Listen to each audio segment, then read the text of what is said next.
Hi folks, welcome to my channel. If you're new here, I'm an American living in Germany, but you can call me Armstrong. And today, I wanted to do a little reading with you all.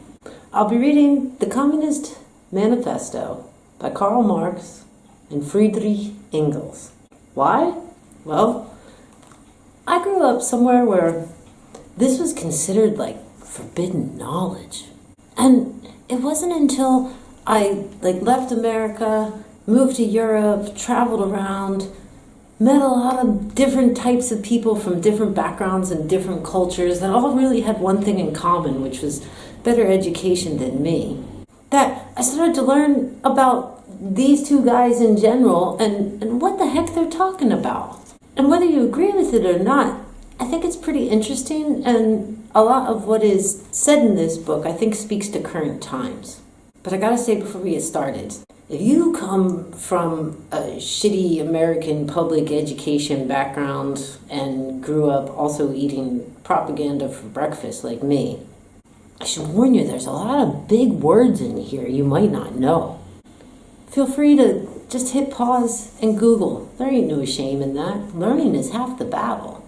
For example, I didn't know who the proletariat are or who the proletarians were until I met a German communist who was better educated than me. And that word comes up a lot in here. So it just means us, bro. It's the working class pretty much, generally put. So go grab yourself some snacks, get a nice comfy blanket, cozy up on your couch or in your bed. Sit back and relax, and let's get into reading the Communist Manifesto. I love that word, manifesto.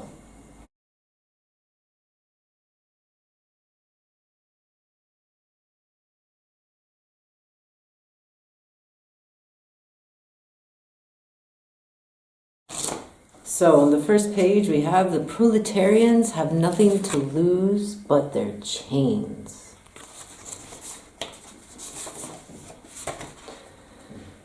Karl Marx, for those of you that did not know, was born in 1818 in Trier, Prussia. He died 1883 in London. Friedrich Engels was born in 1820 in Barmen, Prussia. Died 1895 in London. And this is Karl Marx and Friedrich Engels, the Communist Manifesto, translated by Samuel Moore, brought to us by Little Penguin Books.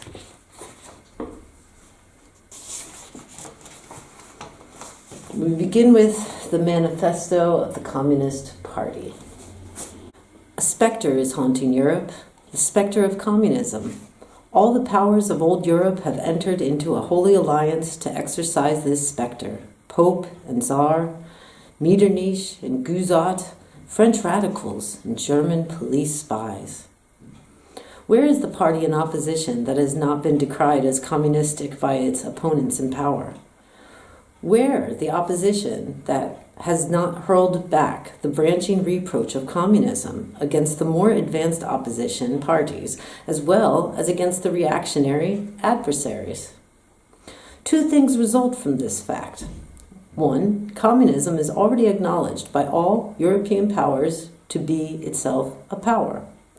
Number two, it is a high time that communists should openly, in the face of the whole world, publish their views, their aims, their tendencies, and meet this nursery tale of the specter of communism with a manifesto of the party itself.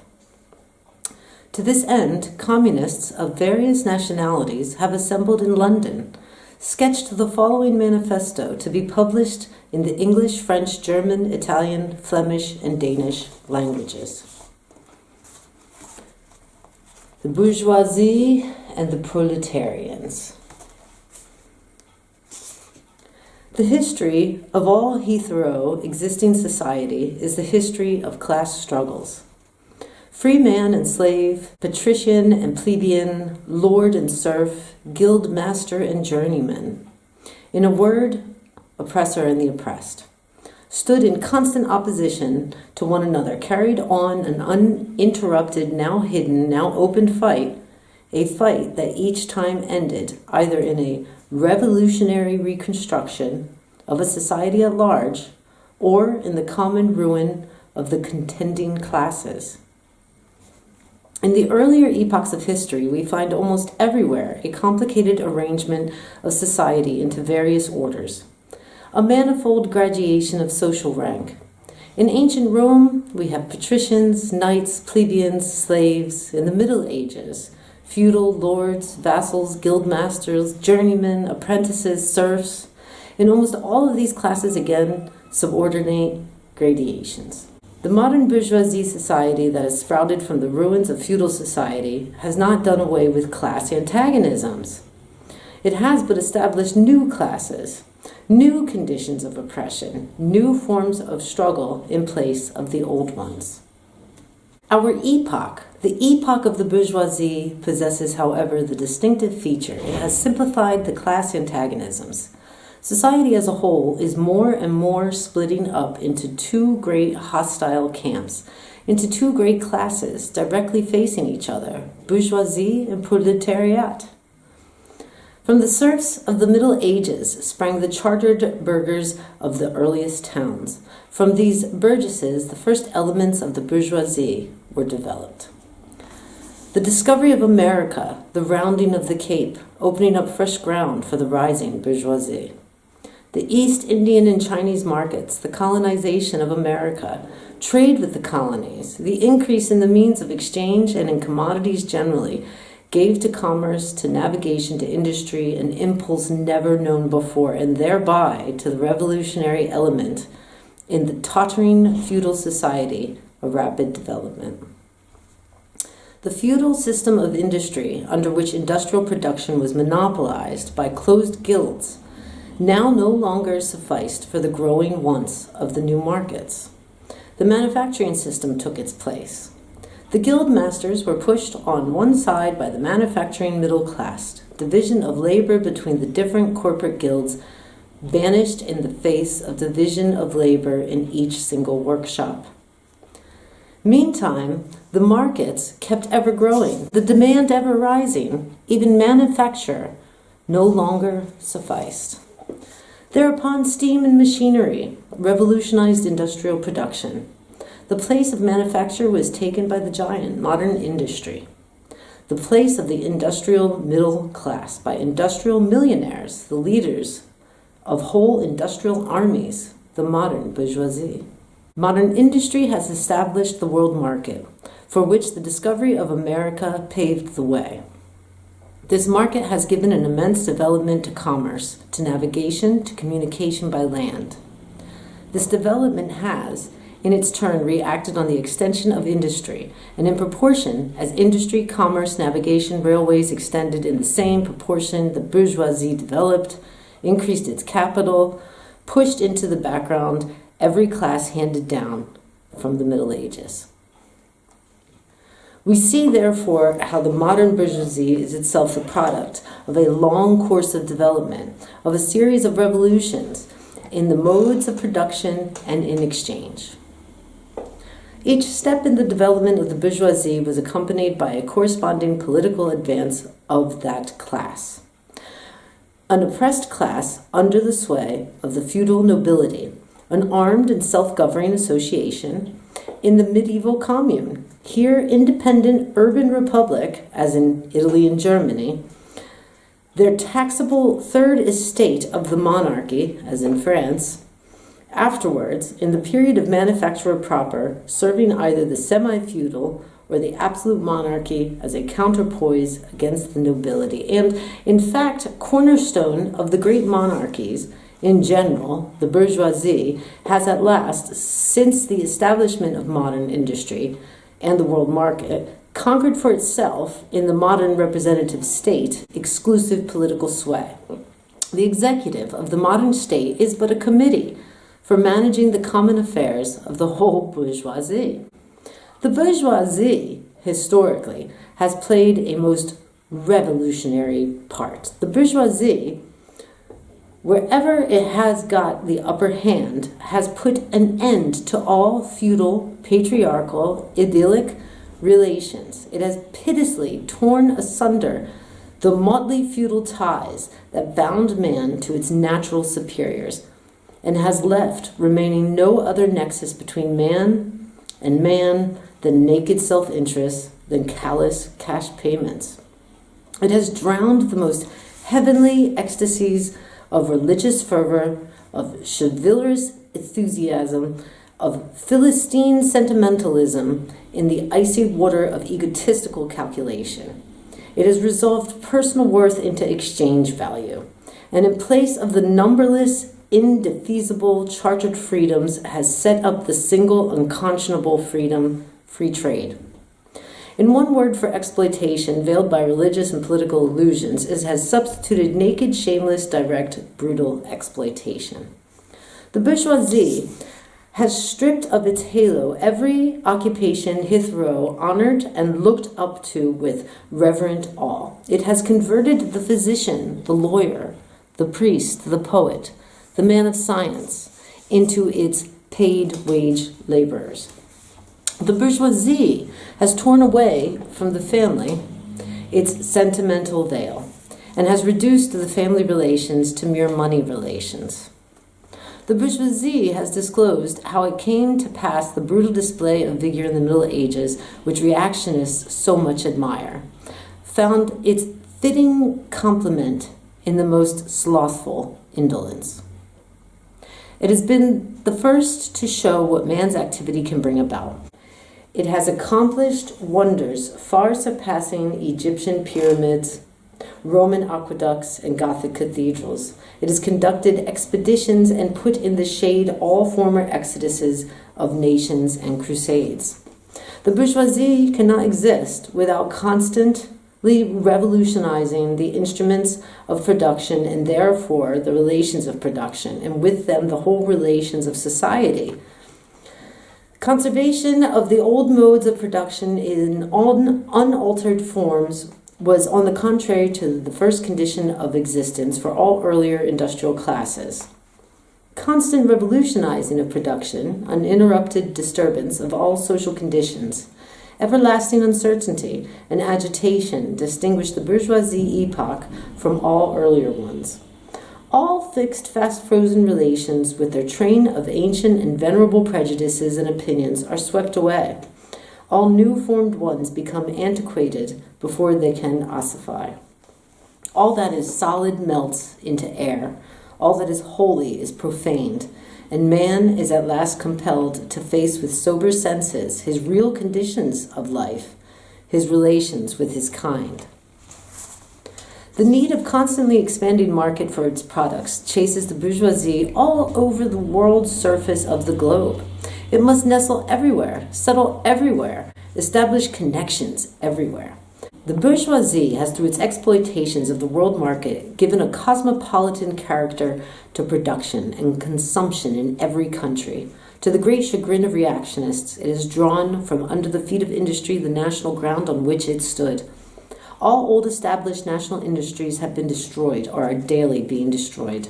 They are dislodged by new industries whose introduction becomes a life and death question for all civilized nations, by industries that no longer work up indigenous raw material, but raw materials drawn from the remotest of zones, industries whose products are consumed not only at home, but in every quarter of the globe. In place of the old wants, satisfied by the productions of the country, we find new ones, requiring for their satisfaction the products of distant lands and climes. In place of the old local and national seclusion and self-sufficiency, we have intercourse in every direction, universal interdependence of nations, and as in material, so also in intellectual production. The intellectual creations of individual nations become common property. National one-sidedness and narrow-mindedness become more and more impossible, and from the numerous national and local literatures there arises a world literature. The bourgeoisie, by the rapid improvement of all instruments of production, by the immensely facilitated means of communication, draws all, even the most barbarian nations, into civilization. The cheap prices of its commodities are the heavy artillery with which it batters down all Chinese walls, with which it forces the barbarians' intensely obstinate hatred of foreigners to capitulate.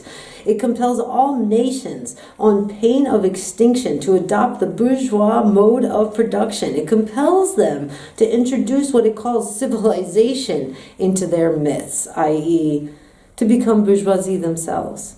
In one word, it creates a world after its own image. The bourgeoisie has subjected the country to the rule of the towns. It has created enormous cities, has greatly increased the urban population as compared with the rural, and has thus rescued a considerable part of the population from the idiocy of rural life.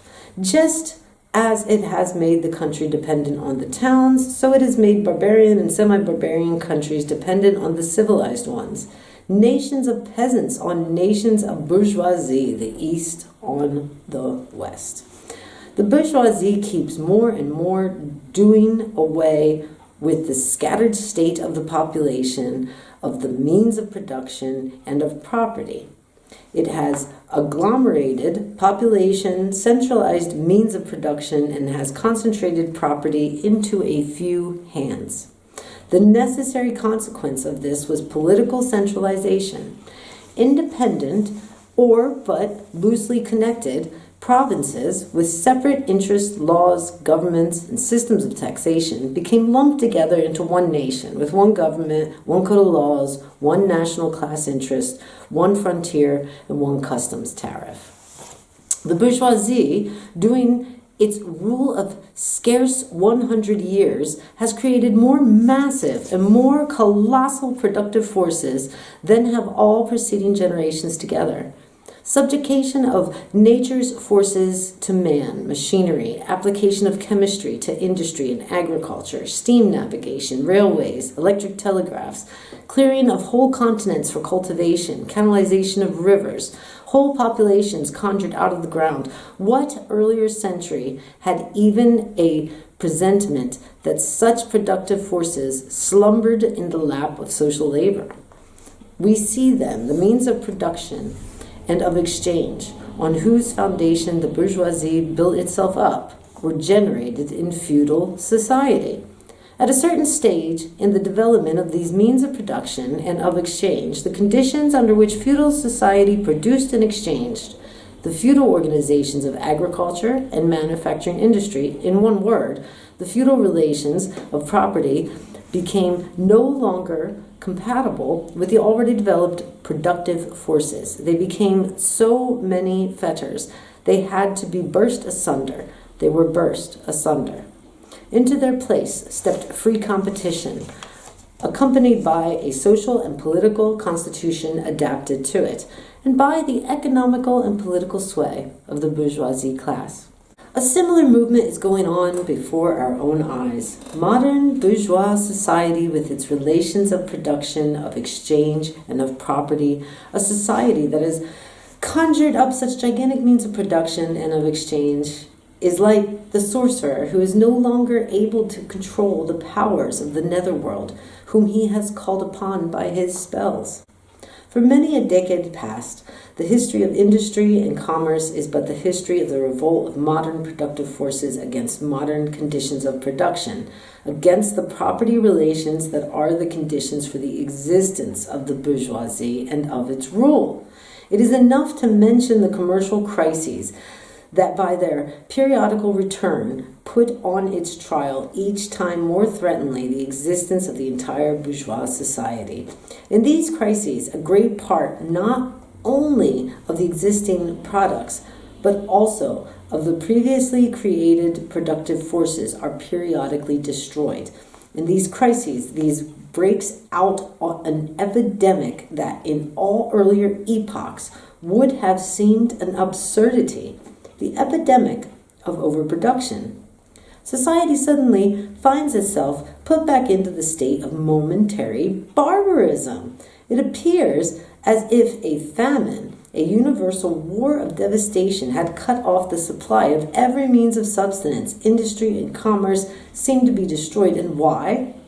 Because there is too much civilization, Too much means of substance, too much industry, too much commerce. The productive forces at the disposal of society no longer tend to further the development of the conditions of bourgeois property. On the contrary, they have become too powerful for these conditions, by which they are fettered. And so soon they overcome these fetters. They bring disorder into the whole of bourgeois society, endanger the existence of bourgeois property. The conditions of bourgeois society are too narrow to comprise the wealth created by them. And how does the bourgeoisie get over these crises? On the one hand, by enforced destruction of mass productive forces. On the other hand, by the conquest of new markets, and by the more thorough exploitation of the old ones. That is to say, by paving the way for more extensive and more destructive crises, and by diminishing the means whereby crises were prevented. The weapons with which the bourgeoisie felled feudalism into the ground are now turned against the bourgeoisie itself. But not only has the bourgeoisie forged the weapons that bring death to itself, it also has called into existence the men who are to wield those weapons, the modern working class, the proletarians. In proportion as the bourgeoisie, i.e. capital, is developed, in the same proportion is the proletariat, the modern working class, developed a class of laborers who live only so long as they find work, who find work only so long as their labor increases capital. These laborers, who must sell themselves piecemeal, are a commodity, like every other article of commerce, and are consequently exposed to all the vicissitudes of competition, to all the fluctuations of the market. Owing to the extensive use of machinery and to division of labor, the work of the proletarians has lost all individual character and consequently all charm for the workman. He becomes an appendage of the machine, and it is only the most simple, most monotonous, and most easily acquired knack that is required of him. Hence, the cost of production of a workman is restricted almost entirely to the means of subsistence that he requires for his maintenance and for the propagation of his race. But the price of the commodity, and therefore also of labor, is equal to its cost of production. In proportion, therefore, as the repulsiveness of the work increases, the wage decreases.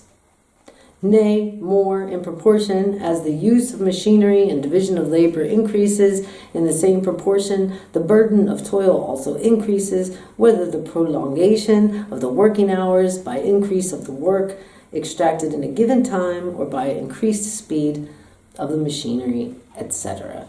Modern industry has converted the workshop of the patriarchal master into the great factory of the industrial capitalist. Masses of laborers crowded into the factory are organized like soldiers. As privates of the industrial army, they are placed under the command of the perfect hierarchy of officers and sergeants. Not only are they slaves of the bourgeois class and of the bourgeois state, they are daily and hourly enslaved by the machine, by the overlooker, and above all by the individual bourgeois manufacturer himself. The more openly this despotism proclaims gain to be its end and aim, the more petty, the more hateful, and more embittering it is. The less the skill and exertion of strength implied in manual labor, in other words, the modern industry becomes developed, the more is the labor of men superseded by that of women.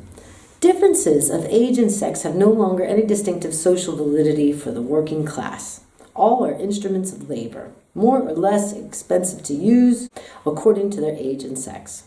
No sooner is the exploitation of the labor by the manufacturer so far at an end that he receives his wages in cash. Then he is set upon by the other portions of the bourgeoisie, the landlord, the shopkeeper, the pawnbroker, etc. The lower strata of the middle class, the small tradespeople, shopkeepers, retired tradesmen generally, the handicraftsmen, the peasants, all these sink gradually into the proletariat, partially because their diminutive capital does not suffice for the scale on which modern industry is carried on, and is swamped in the competition with the large capitalists, partly because their specialized skill is rendered worthless by new methods of production. Thus, the proletariat is recruited from all classes of the population. The proletariat goes through various stages of development. With its birth begins its struggle with the bourgeoisie. At first, the contest is carried on by the individual laborers, then by the work people of a factory, then by the operatives of one trade in one locality against the individual bourgeois who directly exploits them. They direct their attacks not against the bourgeois conditions of production, but against the instruments of production themselves. They destroy imported wares. They compete with their labor. They smash the pieces of machinery. They set factories ablaze. They seek to restore by force the vanquished status of the workmen of the Middle Ages. At this stage, the laborers still form an incoherent mass scattered over the whole country and broken up by their mutual competition. If anywhere they unite to form more compact bodies, this is not yet the consequence of their own active union, but of the union of the bourgeoisie, which class, in order to attain its own political ends, is compelled to set the whole proletariat in motion, and is moreover yet for a time able to do so. At this stage, therefore, the proletarians do not fight their enemies, but the enemies of their enemies, the remnants of absolute monarchy, the landowners, the non-industrial bourgeois, the petty bourgeois. Thus the whole historical movement is concentrated into the hands of the bourgeoisie. Every victory so obtained is a victory for the bourgeoisie. But with the development of industry, the proletariat not only increases in number, it becomes concentrated in greater masses. Its strength grows and it feels the strength more. The various interests and conditions of life within the ranks of the proletariat are more and more equalized in proportion as machinery obliterates all distinctions of labor and nearly everywhere reduces wages to the same low level. The growing competition amongst the bourgeois and the resulting commercial crisis make the wages of the workers ever more fluctuating. The unceasing improvement of machinery, even more rapidly developing, makes their livelihood more and more precarious. The collisions between individual workmen and individual bourgeois take more and more the character of collisions between two classes. Thereupon the workers begin to form combinations, like trades unions, against the bourgeois. They club together in order to keep the rate of wages. They found permanent associations in order to make provision beforehand for these occasional revolts. Here and there, the contest breaks out into riots. Now and then the workers are victorious, but only for a time. The real fruit of their battle lies not in the immediate result, but in the ever-expanding union of the workers. This union is helped on by the improved means of communications that are created by modern industry and that place the workers of different localities in contact with one another. It was just this contact that was needed to centralize the numerous local struggles, all the same character, into one national struggle between classes. But every class struggle is a political struggle. And that union to attain, which the burghers of the Middle Ages, with their miserable highways, required centuries, the modern proletarians, thanks to railways, achieved in a few years. This organization of the proletarians into a class, and consequently into a political party, is continually being upset again by the competition between the workers themselves. But if it ever rises up again, stronger, firmer, mightier, it compels legislative recognition by particular interests of the workers, by taking advantage of the division among the bourgeois itself. Thus, the 10 Hours Bill in England was created. Although collisions between the classes of the old society further in many ways the course of development of the proletariat, the bourgeoisie finds itself involved in a constant battle. At first with the aristocracy, later on with these portions of the bourgeoisie itself, whose interests have become antagonistic to the progress of industry, at all times with the bourgeoisie of foreign countries. In all these battles, it sees itself compelled to appeal to the proletariat, to ask for its help, and thus to drag into the political arena. The bourgeoisie itself, therefore, supplies the proletariat with its own elements of political and general education. In other words, it furnishes the proletariat with weapons for fighting the bourgeoisie. Further, as we have already seen, entire sections of the ruling class are, by the advance of industry, precipitated into the proletariat and are at least threatened in their conditions of existence. They are supply the proletariat with These also supply the proletariat with fresh elements of enlightenment and progress. Finally, in times when the class struggle nears the decisive hour, the process of dissolution going on within the ruling class, in fact within the whole range of old society, assumes such a violent, glaring character that a small section of the ruling class cuts itself adrift, joins the revolutionary class, the class that holds the future in its hands. Just as therefore at an earlier period a section of the nobility went over to the bourgeoisie, so now a portion of the bourgeoisie goes over to the proletariat. And in particular, a portion of the bourgeoisie, ideologists who have raised themselves to the level of comprehending theoretically the historical movement as a whole. Of all the classes that stand face to face with the bourgeoisie today, the proletariat alone is a really revolutionary class.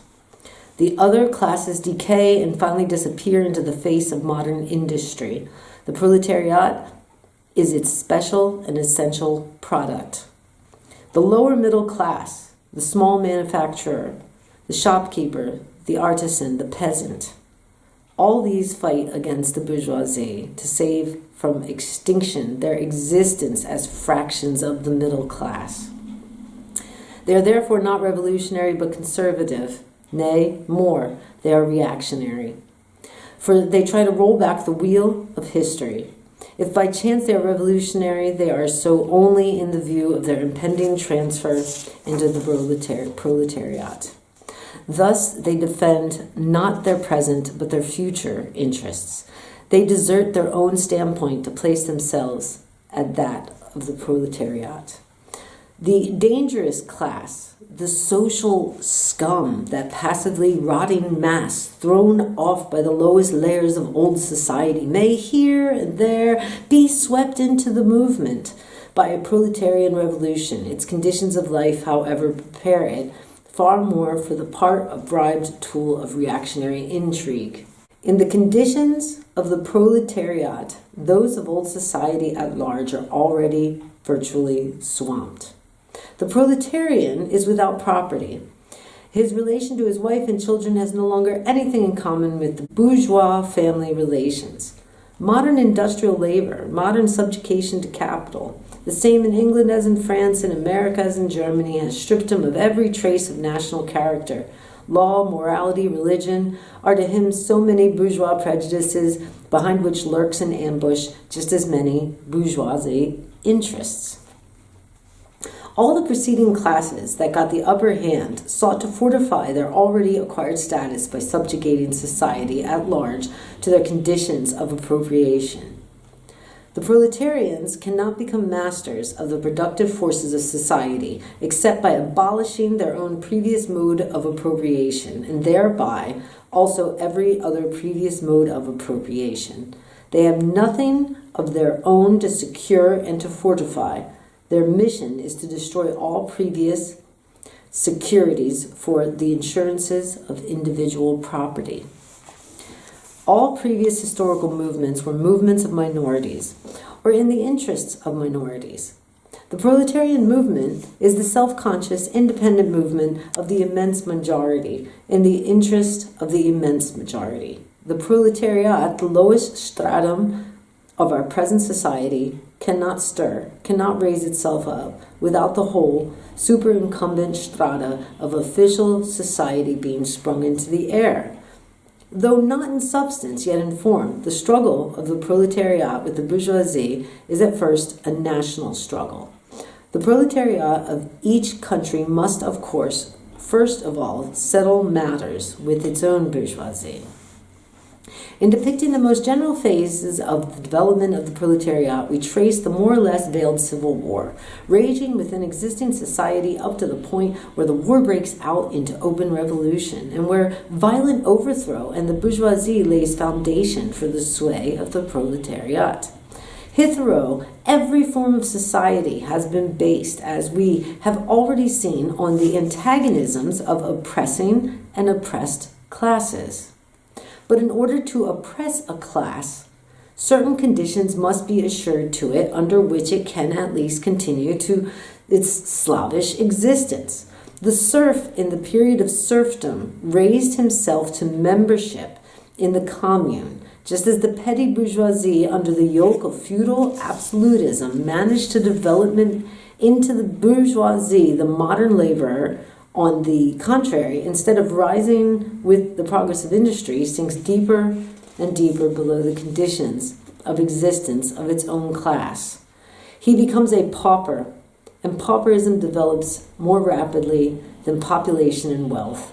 And here it becomes evident that the bourgeoisie is unfit any longer to be the ruling class in society and to impose the conditions of existence upon society as an overriding law. It is unfit to rule because it is incompetent to assure an existence to its slave within his slavery, because it cannot help letting him sink into such a state that it has to feed him instead of being fed by him. Society can no longer live under the bourgeoisie. In other words, its existence is no longer compatible with society. The essential conditions for the existence and for the sway of the bourgeoisie class is the formation and augmentation of capital. The condition for capital is wage labor. Wage labor rests exclusively on competition between the laborers. The advance of industry, whose involuntary promoter is the bourgeoisie, replaces the isolation of the laborers due to competition by the revolutionary combination due to association.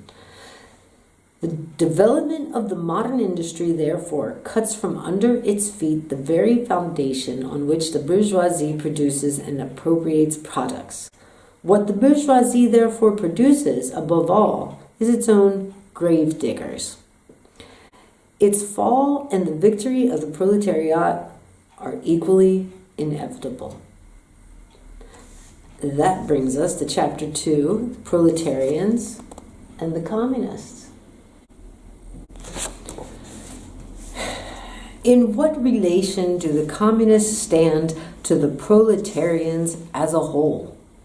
The communists do not form a separate party opposed to other working class parties. They have no interests separate and apart from those of the proletariat as a whole. They do not set up any sectarian principles of their own by which to shape and mold the proletarian movement. The communists are distinguished from the other working class parties by this only: one, the national struggles of the proletarians of the different countries. They point out and bring to the front the common interests of the entire proletariat, independently of all nationality. Number two, in the various stages of development which the struggle of the working class against the bourgeoisie has to pass through, they always and everywhere represent the interests of the movement as a whole. The communists, therefore, are, on the one hand, practically the most advanced and resolute section of the working class parties of every country, the section which pushes forward all others. On the other hand, theoretically, they have over the great mass of the proletariat the advantage of clearly understanding the line of the march, the conditions, and the ultimate general results of the proletarian movement. The immediate aim of the communists is the same of that of all other proletarian parties: formation of the proletariat into a class, overthrow of the bourgeois supremacy, conquest of political power by the proletariat. The theoretical conclusions of the communists are in no way based on ideas or principles that have been invented or discovered by this or that would-be universal reformer. They merely express in general terms actual relations springing from an existing class struggle, from a historical movement going on under our very eyes. The abolition of existing property relations is not at all a distinctive feature of communism. All property relations in the past have continually been subjugated to historical change consequence upon the change of historical conditions. The French Revolution, for example, abolished feudal property in favor of bourgeois property. The distinguishing feature of communism is not the abolition of property generally, but the abolition of bourgeois property. But modern bourgeois private property is the final and most complete expression of the system of producing and appropriating products that is based on class antagonisms, on the exploitation of the many by a few. In this sense, the theory of the communists may be summed up in the single sentence, abolition of private property. We communists have been reproached with the desire of abolishing the right of personal acquiring property as the fruit of a man's own labor, which property is alleged to be the groundwork of all personal freedoms, activity, and independence. Hard-won, self-acquired, self-earned property. Do you mean the property of the petty artisan and of the small peasant, a formed property that preceded the bourgeois form? There is no need to abolish that. The development of industry has to great extent already destroyed it, and it still destroys it daily.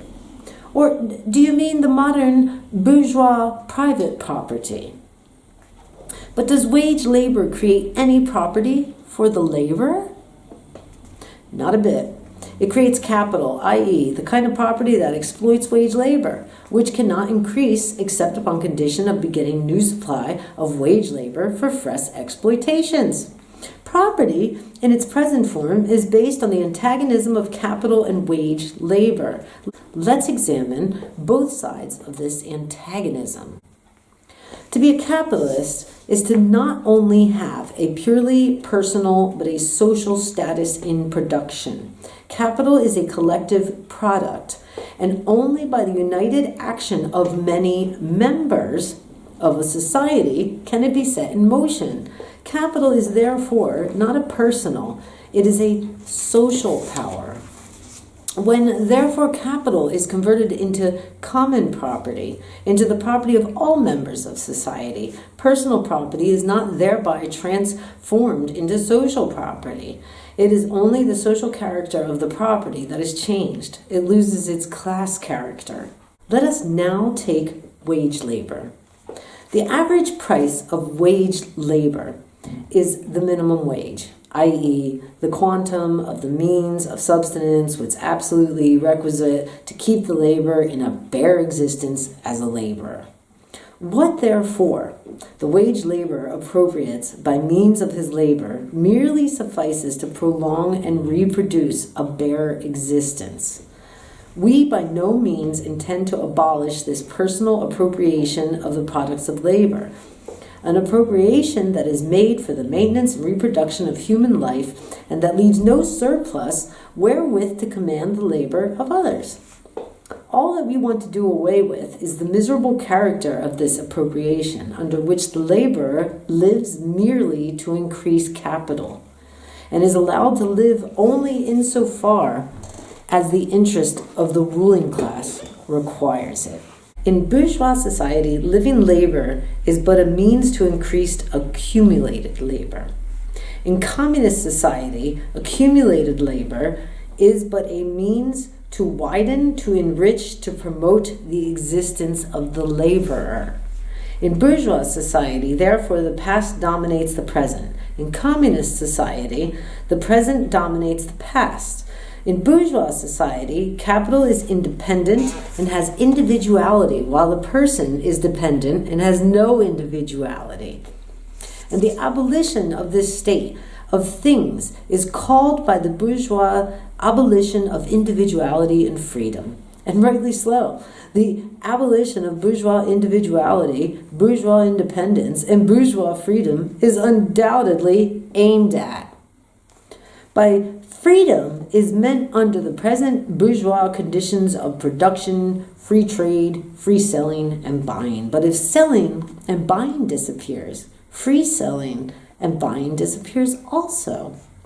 This talk about free selling and buying and all the other brave words of the bourgeoisie about freedom in general have a meaning, if any, only in contrast with restricted selling and buying, with the fettered traders of the Middle Ages, but with no meaning when opposed to the communistic abolition of buying and selling of the bourgeois conditions of production and the bourgeoisie itself.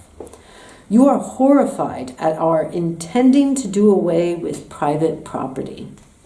But in your existing society, private property is already done away with for 9/10 of the population. Its existence for the few is solely due to its non-existence in the hands of those 9/10. You reproach us, therefore, with intending to do away with a form of property that necessary condition for whose existence is the non-existence of any property for the immense majority of society. In one word, you reproach us with intending to do away with your property. Precisely so. That is just what we intend. From the moment when labor can no longer be converted into capital, money, or rent, into a social power capable of being monopolized, i.e., from the moment when individual property can no longer be transformed into bourgeoisie property, into capital, from that moment you say individuality vanishes. You must therefore confess that by individual you mean no other person than the bourgeoisie, than the middle class owner of property. This person must indeed be swept out of the way and made impossible. Communism deprives no man of the power to appropriate the products of society. All that it does is to deprive him of the power to subjugate the labor of others by means of such appropriation. It has been objected that upon the abolition of private property, all work will cease, and universal laziness will overtake us. According to this, bourgeois society ought long ago have gone to the dogs, through sheer idleness, for those of its members who work acquire nothing, and those who acquire anything do not work. The whole of this objection is but another expression of the tautology that there can no longer be any wage labor when there is no longer any capital. All objections urged against the communistic mode of producing and appropriating material products have in the same way been urged against the communistic modes of producing and appropriating intellectual products. Just as to the bourgeoisie the disappearance of class property is the disappearance of production itself, so the disappearance of class culture is to him identical with the disappearance of all culture. That culture, the loss of which he laments, is for the enormous majority a mere training to act as a machine. But don't wrangle with us so long as you apply to our intended abolition of bourgeois property the standard of your bourgeois notions of freedom, culture, law, etc. Your very ideas are but the outgrowth of the conditions of your bourgeois production and bourgeois property, just as your jurisprudence is but the will of your class, made into a law for all, a will whose essential character and direction are determined by the economical conditions of existence of your class. The selfish misconception that induces you to transform into internal laws of nature and of reason the social forms springing from your present mode of production and form of property, historical relations that rise and disappear in the progress of production, this misconception you share with every ruling class that has preceded you. What you see clearly in the case of ancient property, what you admit in the case of feudal property, you are of course forbidden to admit in the case of your own bourgeois form of property. Abolition of the family. Even the most radical flare-up of this infamous proposal of the communists. On what foundations is the present family, the bourgeois family, based? On capital, on private gain. It is completely developed from the family exists only among the bourgeoisie, but the state of things finds its complement in the practical absence of the family amongst the proletarians and in public prostitution. The bourgeois family will vanish as a matter of course when its complement vanishes, and both will vanish with the vanishing of the capital. Do you charge us with wanting to stop exploitation of children by their parents? To this crime we plead guilty. But you will say we destroy the most hallowed of relations when we replace home education by social. And your education is not that also social and determined by the social conditions under which you educate, by the intervention, direct or indirect, of society, by means of schools? The communists have not invented the intervention of society in education.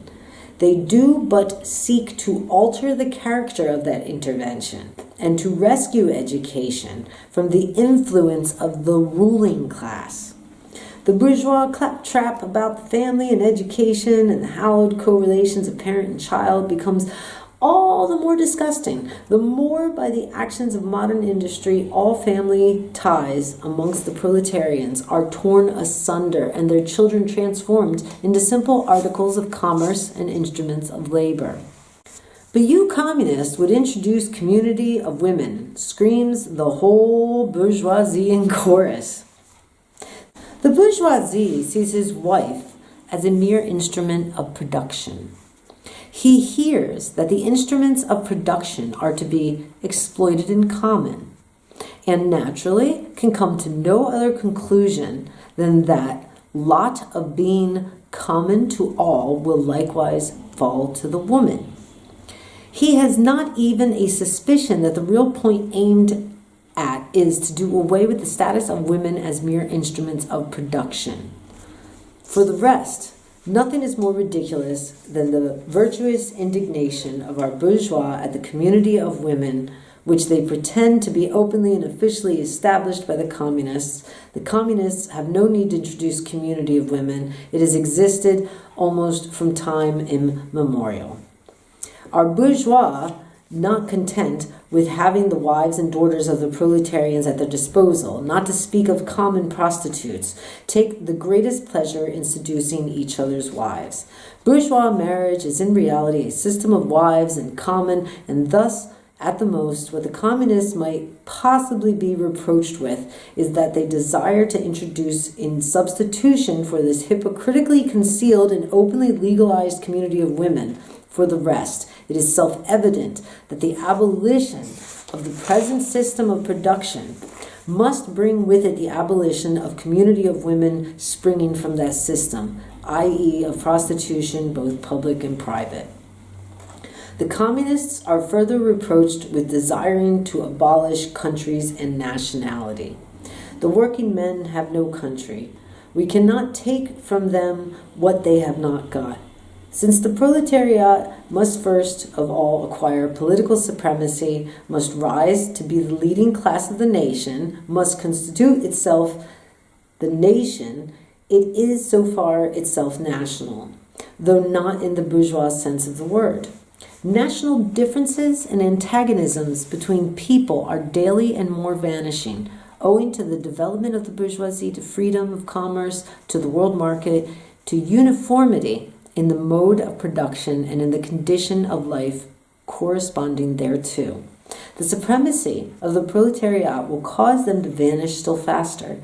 United action by the leading civilized countries at least is one of the first conditions of the emancipation of the proletariat. In proportion as the exploitation of one individual by another is put to an end, the exploitation of one nation by another will also be put to an end too. In proportion as the antagonism between classes within the nation vanishes, the hostility of one nation to another will come to an end. The charges against communism made from religious, a philosophical, and generally form an ideological standpoint are not deserving of serious examination. Does it require deep intuition to comprehend that man's ideas, views, conceptions, in one word, man's consciousness, changes with every change in the condition of his material existence, in his social relations, and in his social life? What else does the history of ideas prove than that intellectual production changes in character in proportion as material production is changed? The ruling class of each age have ever been the ideas of its ruling class. The people speak of ideas that revolutionize society. They do but express the fact that within the old society the elements of the new one have been created, and that the dissolution of the old ideas keeps even pace with the dissolution of the conditions of existence.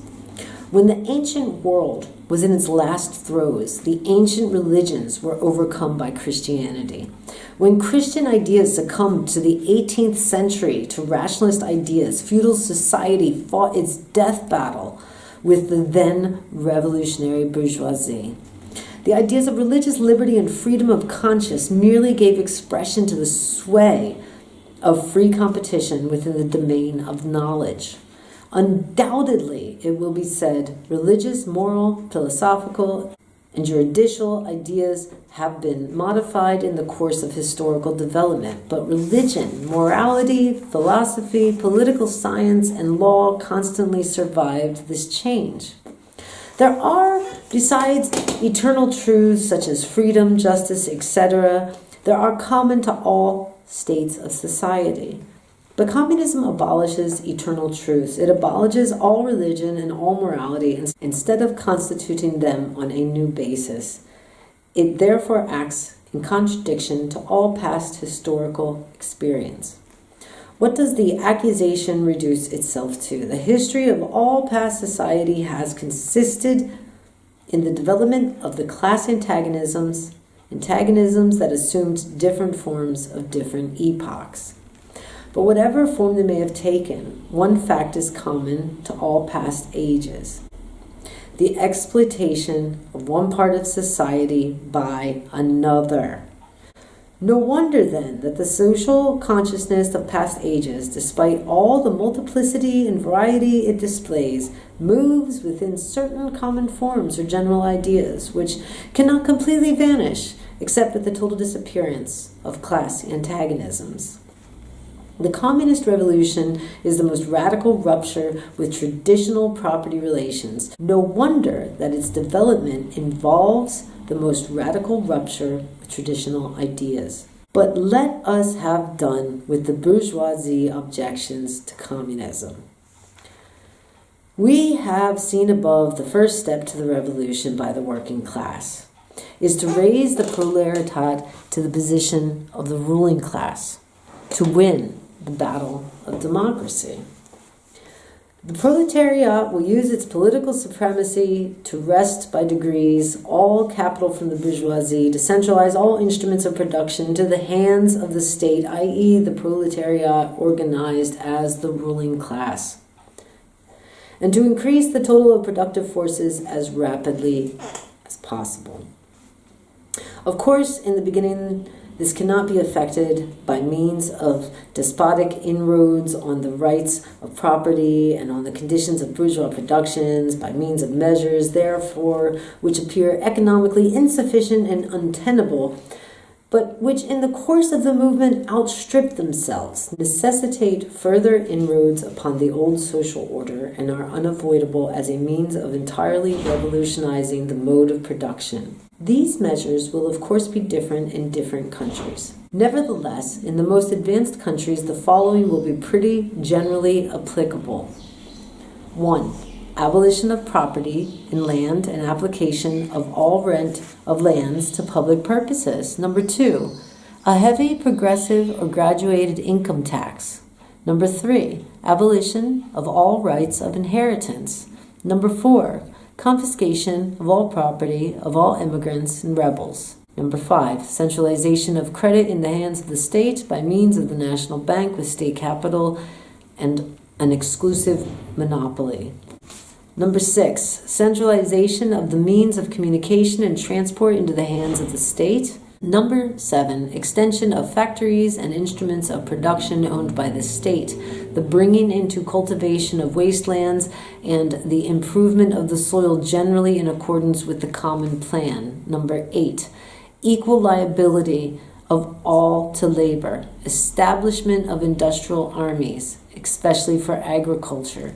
Number 9, combination of agricultural with manufacturing industries, gradual abolition of the distinction between town and country by a more equitable distribution of the population over the country. Number 10, free education for all children in public schools, abolition of children's factory labor in its present form, combination of education with industrial production. When in the course of development, class distinctions have disappeared and all productions have been concentrated into the hands of a vast association of a whole nation, the public power will lose its political character. Political power, property so-called, is merely the organized power of one class for oppressing another. It's the proletariat, during its contest with the bourgeoisie, is compelled by the force of circumstances to organize itself as a class. If by means of revolution, it makes itself the ruling class, and as such sweeps away by force the old conditions of production, then it will, along with these conditions, have swept away the conditions for the existence of class antagonisms and of class generally, and will thereby have abolished its own supremacy as a class. In place of the old bourgeois society with its classes and class antagonisms, we shall have an association in which the free development of each is the condition for the free development of all. Number 3, socialist and communist literature. Reactionary socialism, feudal socialism. Owing to their historical position, it became the vocation of the aristocracies of France and England to write pamphlets against modern bourgeois society. In the French Revolution of July 1830 and in the English Reform agitation, these aristocrats again succumbed to the hateful upstart. Thenceforth, a serious political contest was altogether out of question. A literary battle alone remained possible.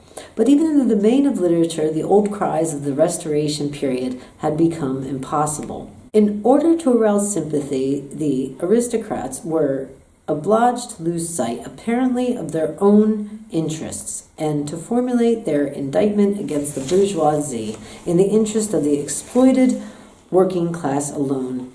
Thus, the aristocracy took its revenge by singing lampoons on their new master and whispering in its ears sinister prophecies of coming catastrophe.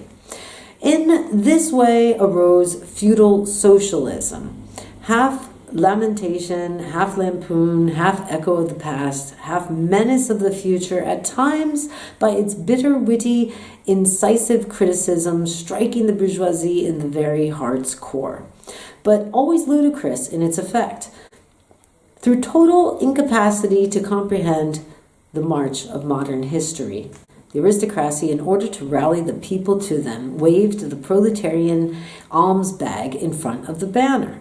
But these people, so often as it joined them, saw on their hindquarters the old feudal coat of arms, and deserted with loud and irrelevant laughter.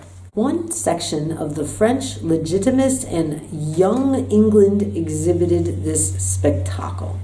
In pointing out that their mode of exploitation was different to that of the bourgeoisie, the feudalists forget that they exploited under circumstances and conditions that were quite different and that are now antiquated.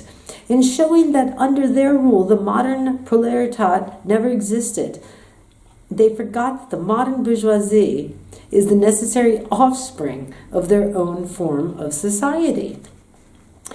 For the rest, so little to do, they conceal the reactionary character of their criticism, that their chief accusation against the bourgeoisie amounts to this: that under the bourgeoisie regime, a class is being developed which is destined to cut up, root, and branch the old order of society. What they upbraid the bourgeoisie with is not so much that it creates a proletariat as that it creates a revolutionary proletariat. In political practice, therefore, they join in all coercive measures against the working class in an ordinary life. Despite their high-falutin phrases, they stoop to pick up the golden apples dropped from the tree of industry and to barter truth, love, honor for traffic in wool, beetroot, sugar, and potato spirits. As the parson has ever gone hand in hand with the landlord, so has the clerical socialism and feudal socialism. Nothing is easier than to give Christian asceticism a social tinge.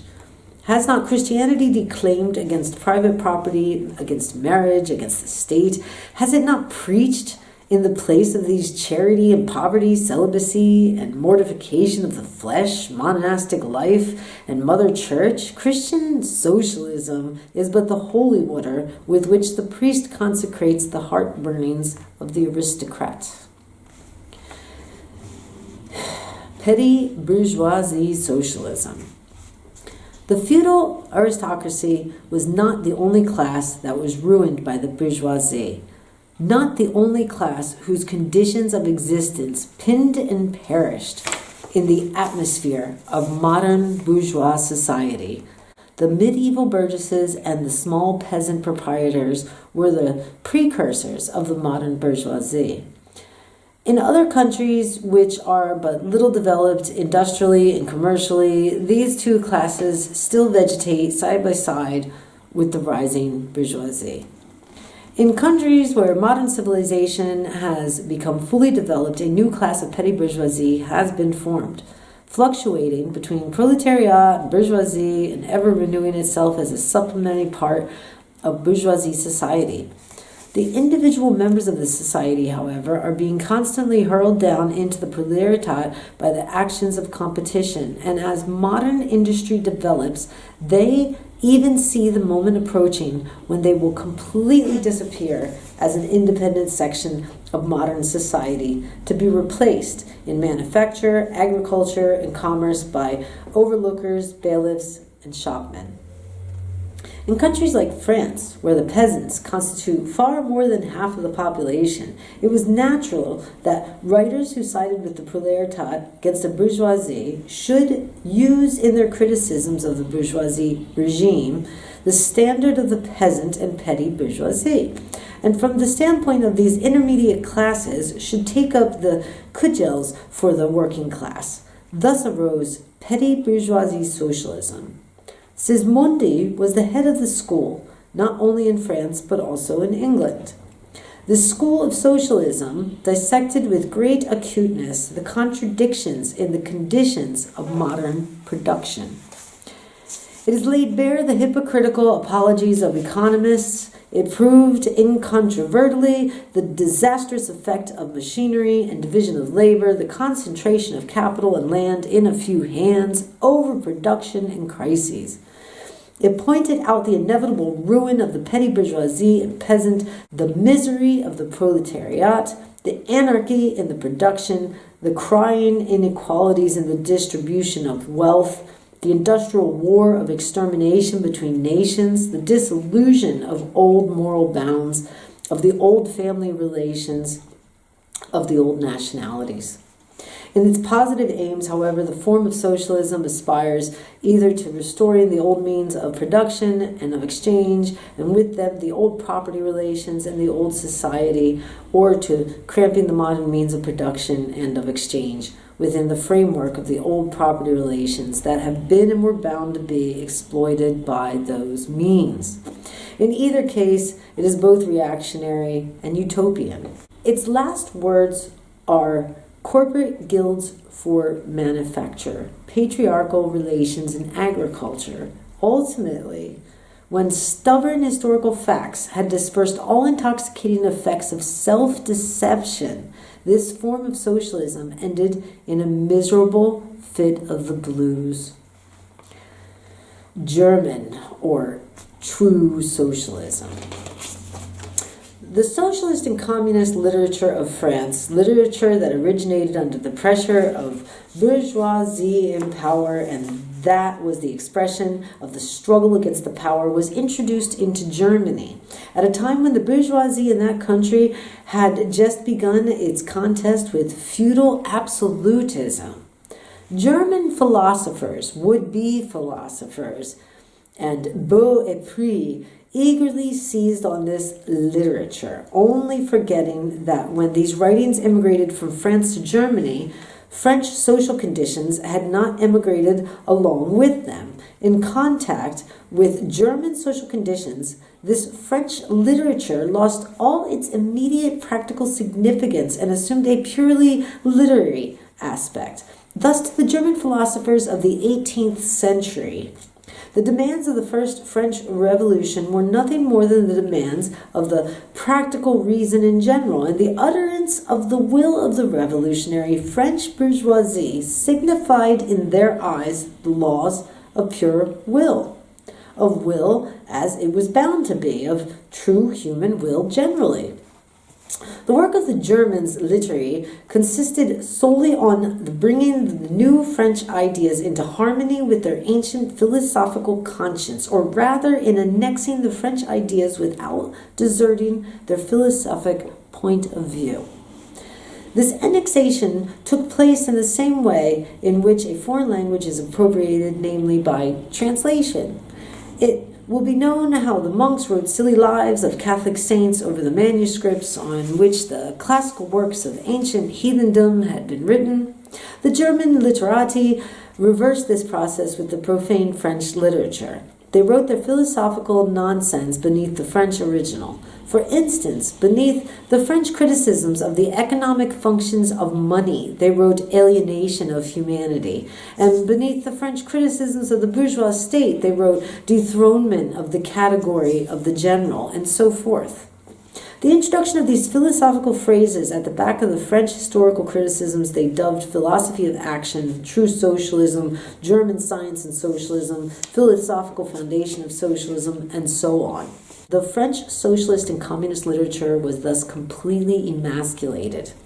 And since it ceased in the hands of the Germans to express the struggle of one class with the other, it felt conscious of having overcome French one-sidedness and of representing not true requirements, but the requirements of truth. Not the interest of the proletariat, but the interests of human nature, of man in general, who belongs to no class, but no reality, whose exists in the misery realm of the philosophical fantasy. This German socialism, which took its school by task so seriously and solemnly, and extolled its poor stock trade in such mountebank fashion, meanwhile generally lost its innocence. The fight of the German, and especially of the Prussian bourgeoisie, against feudal aristocracy, absolute monarchy, in other words, the liberal movement, became more earnest. By this, the long-wished-for opportunity was offered to true socialism. By confronting the political movement with the socialist demands of hurling the traditional anathemas against liberalism, against representative government, against bourgeois competition, bourgeois freedom of the press, bourgeois legislation, bourgeois liberty and equality, and of preaching to the masses that they had nothing to gain and everything to lose by this bourgeois movement.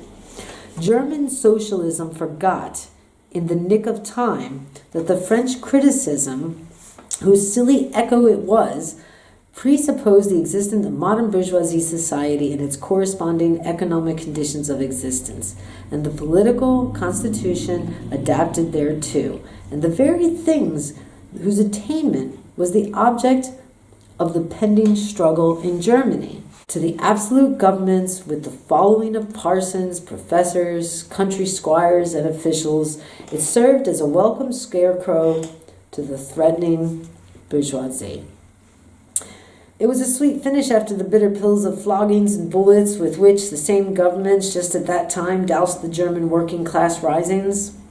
While the true socialism thus served the governments as a weapon for fighting the German bourgeoisie, it at the same time directly represented a reactionary interest, the interest of the German Philistines.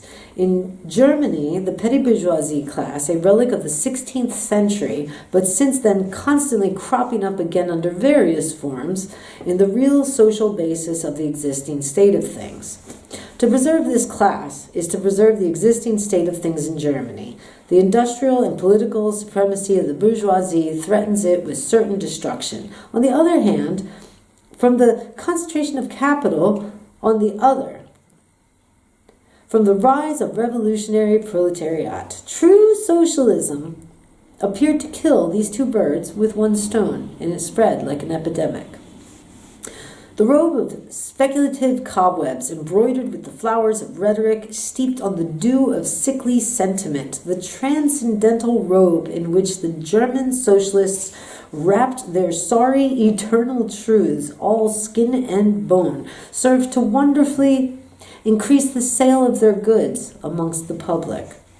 And on its part, German socialism recognized more and more of its own calling as the bombastic representative of its petty bourgeois Philistine. It proclaimed the German nation to be the model nation and the German petty Philistine to be the typical man. To every villainous meanness of this model man, it gave a hidden, higher socialistic interpretation, the exact contrary of its real nature. It went to the extreme length of directly opposing the brutally destructive tendency of communism and of proclaiming its supreme and impartial contempt of all class struggles, with very few exceptions. All the so-called socialist and communist publications that now, in 1847 this was, circulate in Germany, many belong to the domain of this foul and unnerving literature. Now we move on to conservative or bourgeois socialism.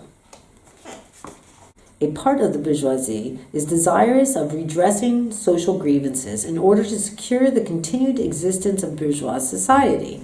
To this section belong economists, philanthropists, humanitarians, improvers of the condition of the working class, organizers of charity, members of society for the prevention of cruelty to animals, temperance fanatics, hole and corner reformers of every imaginable kind. This form of socialism has moreover been worked out into complete systems. We may cite Proudhon's Philosophie de la Misère as an example of this form. The socialistic bourgeois want all the advantages of modern social conditions without the struggles and dangers necessarily resulting therefrom. They desire the existing state of society minus its revolutionary and disintegrating elements. They wish for the bourgeoisie without a proletariat. The bourgeoisie naturally conceives the world in which it is supreme to be the best, and bourgeois socialism develops this comfortable conception into various, more or less complete systems. In requiring the proletariat to carry out such a system,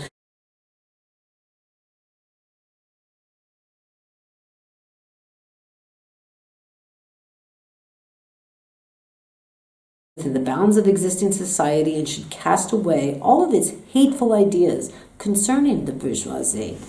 A second and more practical but less sympathetic form of this socialism sought to depreciate every revolutionary movement in the eyes of the working class by showing that no mere political reform, but only a change in the material conditions of existence and economical relations could be of any advantage to them. By changes in the material conditions of existence, this form of socialism, however, by no means understands abolition of the bourgeoisie relations of production, an abolition that can be effected only by a revolution, but administrative reforms based on the continued existence of these relations. Reforms, therefore, that but at the best lessen the cost and simplify the administrative work of bourgeois government. Bourgeois socialism attains adequate expression when and only when it becomes a mere figure of speech. Free trade for the benefit of the working class, protective duties for the benefit of the working class, prison reform for the benefit of the working class. This is the last word and the only seriously meant word of the bourgeoisie socialism. It is summed up in one phrase: the bourgeoisie is a bourgeoisie for the benefit of the working class. Critical utopian socialism and communism. We do not here refer to the literature work in every great modern revolution has always given voice to the demands of the proletariat, such as the writings of Babeuf and others. The first direct attempts at the proletariat to attain its own ends made in times of universal excitement when feudal society was being overthrown. These attempts necessarily failed. Owing to them, the underdeveloped state of the proletariat, as well as the absence of the economic conditions for the emancipation conditions that had yet to be produced, and could be produced by the impending bourgeois epoch alone. The revolutionary literature that accompanied these first movements of the proletariat had necessarily a reactionary character. It inculcated universe, asceticism, and social leveling in its crudest forms. The socialist and communist systems, properly so called, those of Saint-Simon, Fourier, Owen, and others, spring into existence in the early underdeveloped period described above of the struggles between proletariat and bourgeoisie. The founders of the systems see indeed the class antagonisms as well as the actions of the decomposing elements in the prevailing forms of society, but the proletariat, as yet in its infancy, offers to them the spectacle of class without any historical initiatives or any independent political movement. Since the development of class antagonism keeps even pace with the developments of industry, the economic situation as they find it does not yet offer to them the material conditions for the emancipation of the proletariat. They therefore search for new social science after new social laws that are to create these conditions. Historical action is to yield to their personal inventive action historically created conditions of emancipation to fantastic ones, and the gradual spontaneous class organization of the proletariat to an organization of society specially contrived by those inventors. Future history resolves itself in their eyes into the propaganda and the practical carrying out of their social plans. In the formation of their plans, they are conscious of the caring chiefly for the interests of the working class, as being the most suffering class. Only from the point of view of being the most suffering class does the proletariat exist for them. The underdeveloped state of the class struggle, as well as their own surroundings, causes socialists of this kind to consider themselves far superior to all class antagonisms. They want to improve the conditions of every member of society, even that of the most favored. Hence, they habitually appeal to society at large without distinction of class, nay, by preference to the ruling class. For how can people, when they once understand their system, fail to see that the best possible plan of the best possible state of society? Hence, they reject all political and especially all revolutionary action. They wish to attain their ends by peaceful means and endeavor, by small experiments, necessarily doomed to failure, and by the force of example to pave the way for the new gospel. The new social gospel. Such fantastic pictures of future society painted at a time when the proletariat is still in a very underdeveloped state and has but a fantastic conception of its own position correspond with the first instinctive yearnings of the class for a general reconstruction of society. But the socialist and communist publications contain also a critical element. They attack every principle of existing society. Hence, they are full of the most valuable materials for the enlightenment of the working class. The practical measures proposed in them, such as the abolition of the distinction between town and country, of the family, of the carrying on of industries and the account of private individuals, of the wage system, the proclamation of social harmony, the conversion of the functions of the state into mere superintendence of production, All these proposals point solely to the disappearance of class antagonisms, which were at the time only just cropping up, and which in these publications are recognized in their earliest indistinct, undefined forms only. These proposals, therefore, are of a purely utopian character. The significance of critical utopian socialism and communism bears an inverse relation to historical development. In proportion to the modern class struggle develops and takes definite shape, this fantastic standing apart from the contest, these fantastic attacks on it, lose all practical value and all theoretical justification. Therefore, although the originators of these systems were, in many respects, revolutionary, their disciples have, in every case, formed more reactionary sects.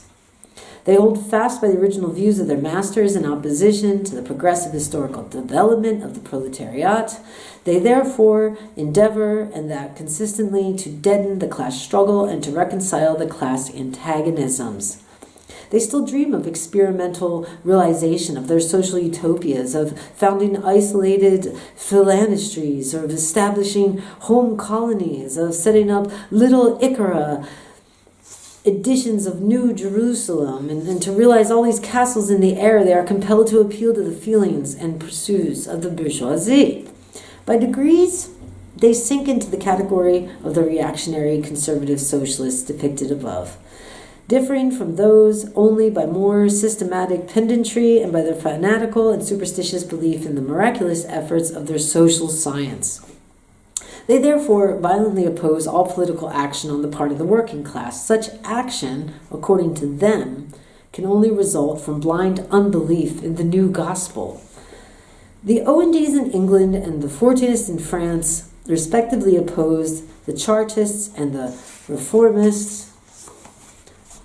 Number 4, position of the communists in relation to the various existing opposition parties. Getting close to the end now, folks.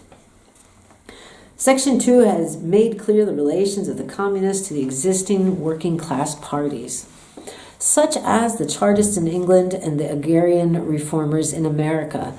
The communists fight for the attainment of the immediate aims for the enforcement of the momentary interests of the working class. But in the movement of the present, they also represent and take care of the future of that movement. In France, the communists ally themselves with the social democrats against the conservative and radical bourgeoisie, reserving, however, the right to take up a critical position in regard to phrases and allusions traditionally handed down from the Great Revolution.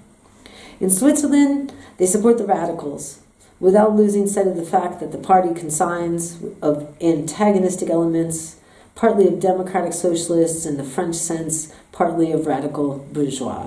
In Poland, they support the party that insists on the agrarian revolution as the prime condition for national emancipation, the party which fomented the insurrection of Krakow in 1846.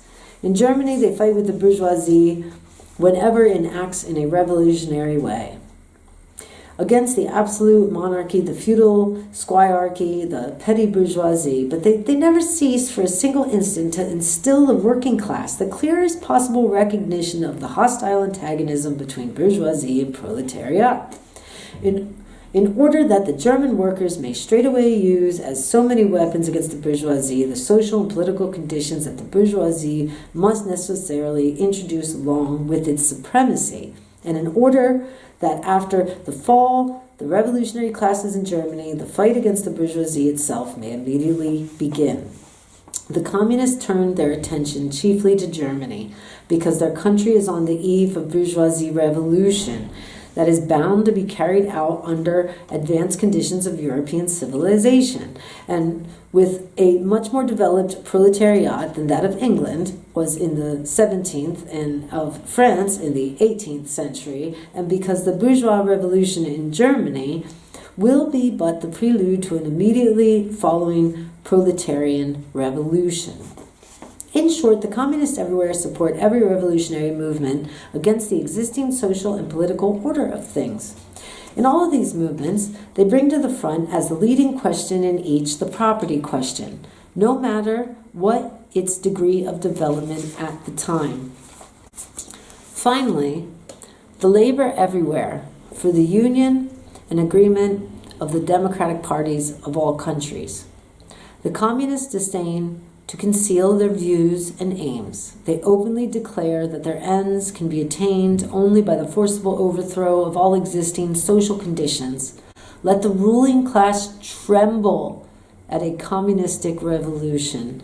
The proletarians have nothing to lose but their chains. They have a world to win. Working men of all countries, unite. And that, my friends, was a reading of the Communist Manifesto by Karl Marx and Friedrich Engels. I thank you for joining me. I hope to be coming at you soon with something else. Don't forget to click like and subscribe. Till we meet again. Working peoples of the world, unite and take care of yourself.